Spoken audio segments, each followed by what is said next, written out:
and emphasize that this issue of food crisis should be taken more seriously, because this is the first time Nigeria is being included in countries that are likely to face very, very serious food crisis. In March 2024, edition of Harmonize, KADE Harmonize. KADE Harmonize is a unified tool for conceptual analysis of acute food and nutrition insecurity in the Sahel and West Africa. They are a very credible source of information. In their March publication, they said Nigeria is very likely to experience highest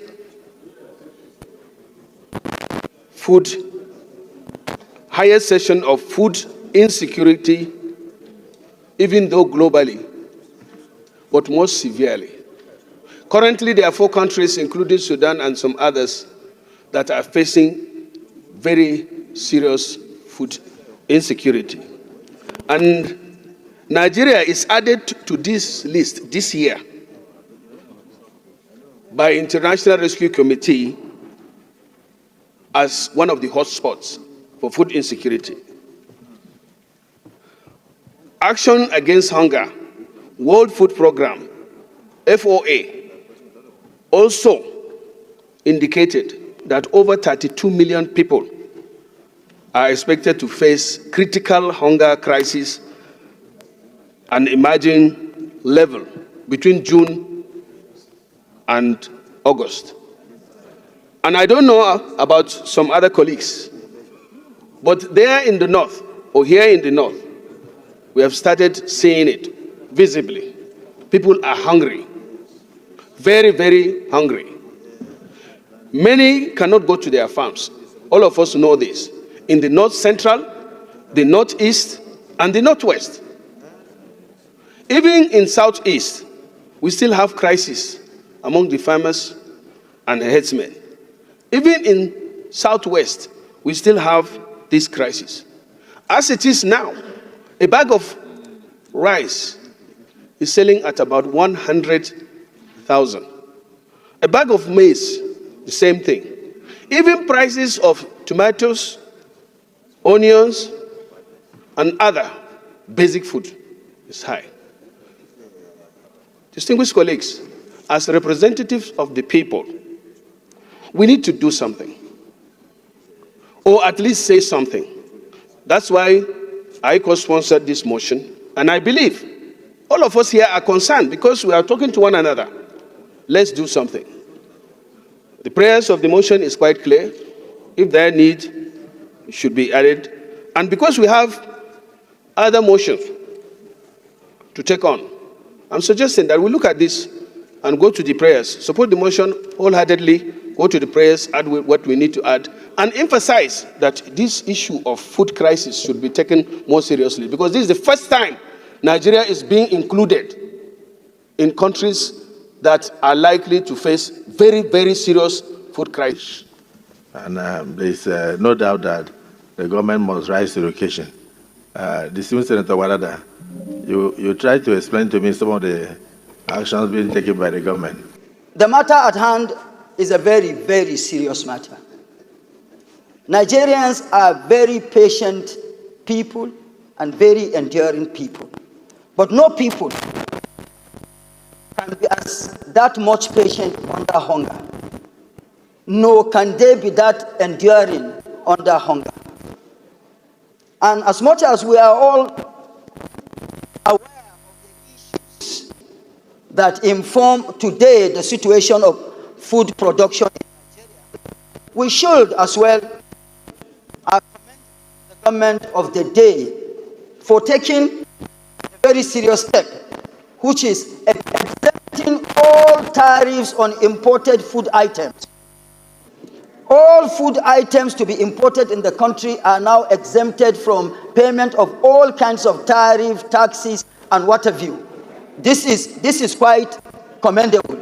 And to support what the government is, or the measure it has taken, and to buttress what Senator Indu said, that as representatives of the people, let me say that I don't see us as just representatives. We are responsive and responsible representatives. And for us to depict that by our action or actions, we are all leaders and critical stakeholders in this country. Whatever we all need to do at our various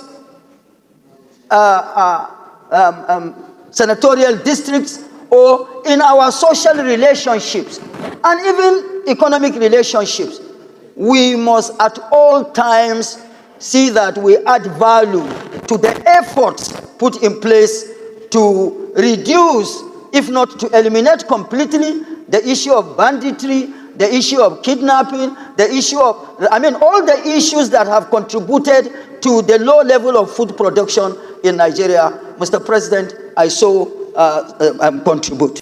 Patience, tolerance is, they are both elastic, but they are not eternally. Our students are facing real hunger. I traveled to 2 states last week, do not particularly, and I've seen firsthand how people, especially those who are not in the civil service, nor in any business, common everyday citizens are suffering, fighting, struggling to have food at least once in a day. Under normal circumstances, Mr. President, in the rainy season, from maybe June up to September or October, when there will be harvest of new foodstuff, prices escalate. Price of foodstuff. Now, we don't even have. That's the truth. Mr. President, in today's national days, the half of government is saying is considering reducing or removing taxes on imported foodstuff. Mr. President, here's the catch. This Senate must engage the executive immediately. What are the issues? Which taxes are they talking about? Because we should be seen to be doing the right thing. We have really little or nothing in our food reserve across the country. And nobody should come and tell us they will distribute foodstuff from our silos. The silos are empty, Mr. President. So it means we have to import food. And if we have to import, it means we need foreign exchange. And that is scarce. We have to engage with administration. We have to help the administration. Mr. President, we are the most vulnerable in the leadership arrangements of this country, members of the National Assembly. Everybody looks up to senators or members of the House of Reps. In fact, people see senators like the messiahs. Any problem, they say, go for a senator. If we don't take immediate action, and our citizens, under this situation of increased fuel price, increased electricity price, increased everything, and we are yet to get the right measures to provide cushions for our citizens, we wouldn't like the kind of thing that we see in our streets.